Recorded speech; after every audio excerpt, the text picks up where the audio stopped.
Prime minister साहब ने 2-3 बातें बड़ी वजाहत के साथ और बड़ी पुरजोर तरीके से की हैं। एक तो उन्होंने ये कहा है कि 9 मई के जो सहूलतकार हैं, जो मनसूबा साज हैं, हम उनको किसी सूरत नहीं छोड़ेंगे।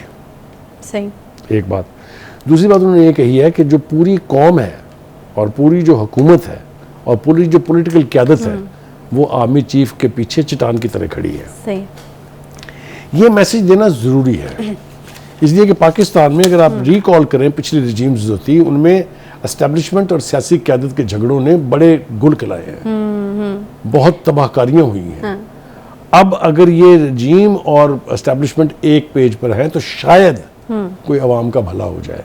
मरियम औरंगज़ेब ने बड़ी एक अहम बात कही है। उसने कहा कि अगर इस बयान के नतीजे में मुल्क में कहीं दहशतगर्दी हुई, कहीं से मुराद आप कोर्ट्स में है, तो उसके जिम्मेदार यही लोग होंगे।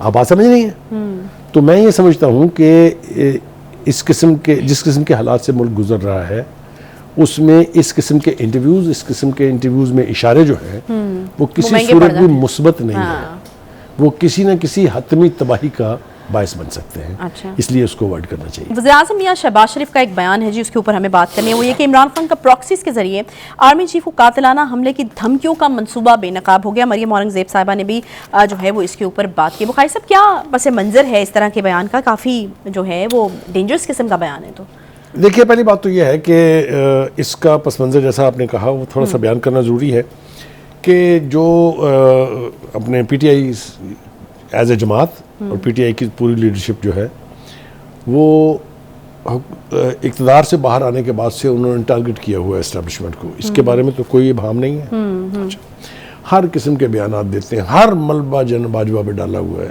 एक कंसिस्टेंट कैंपेन है बाजवा के। Is that right? जबकि पूरी दुनिया जानती है कि वो उनके बेनिफैक्टर्स थे, जिनकी वजह से वो इक़्तिदार की मसनद पर विराजमान हुए थे। इसमें भी अब कोई शुबा नहीं रह गया, पूरी हकीकतें खुल गई हैं। इस कैंपेन के 3 पहलू हैं। एक पहलू ये है कि जो PTI की लीडरशिप यहाँ बैठ के बयान देती है।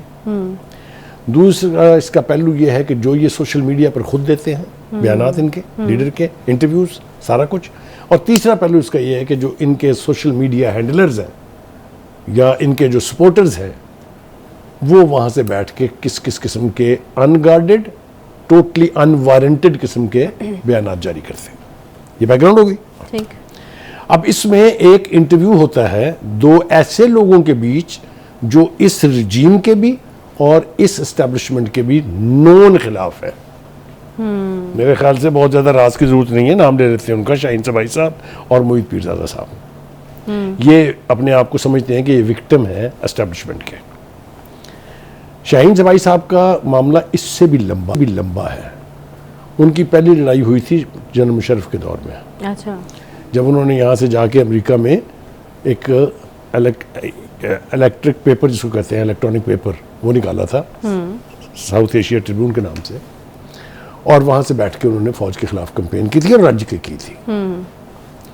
फिर बावजूद उनको बाद में माफ़ी मिल गई थी, फिर वो पाकिस्तान आए, वरना तो वो पाकिस्तान ही नहीं आते थे। अब वो इंटरव्यू में एक ऐसी बात कर रहे हैं जिसकी शान नुज़ूल समझना बहुत ज़रूरी है।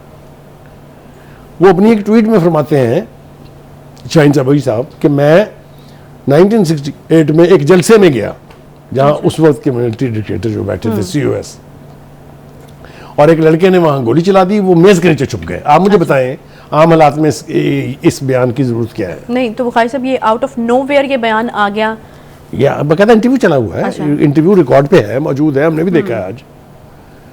मैं ये कह रहा हूँ कि मैंने बैकग्राउंड इसीलिए उनकी बयान की है, वो अगर ये बयान देंगे तो कनोटेशंस आपको फिर पता चल जानी चाहिए कि इसके अंदर क्या है। तो थ्रेट है इसके अंदर। उस थ्रेट का नोटिस लिया है जनाब प्राइम मिनिस्टर साहब ने। प्राइम मिनिस्टर साहब ये कहते हैं कि जो PTI के चीफ हैं वो अपनी जो wild, sinister and malicious campaign है against the chief of the army staff sitting, उसको जारी रखे हुए हैं। और हर नए दिन कोई ना कोई नई बात, कोई ना कोई नया इल्ज़ाम, कोई ना कोई नई साजिश जो है वो तलाश करते रहते हैं। लिहाजा उन्होंने धमकी भी दी है प्राइम मिनिस्टर साहब ने कि तगड़े हो जाए, हम आप तक पहुंचेंगे। अच्छा, हम इसकी इजाज़त नहीं दे सकते और मेरे ख्याल से इजाज़त दी भी नहीं जानी तो चाहिए। आपको लगता है कि मतलब इस बयान की Correct. बेस के ऊपर एक नया मुकदमा हो सकता है? एक नया मुकदमा भी हो सकता है, बहुत खौफनाक हद तक जा सकती है हुकूमत। देखिए आदिल राजा का क्या हुआ, क्या है वो, वही है। लेकिन वो जो उनका यूट्यूबर चैनल था हाँ, वो तो ऑब्वियसली गायब हो गया ना।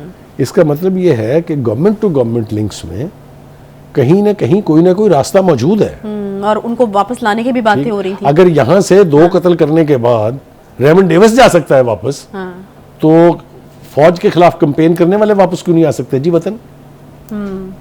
हालांकि इस तरफ कोई इशारा नहीं है, मैं आपको वैसे कह रहा हूँ ये। अच्छा।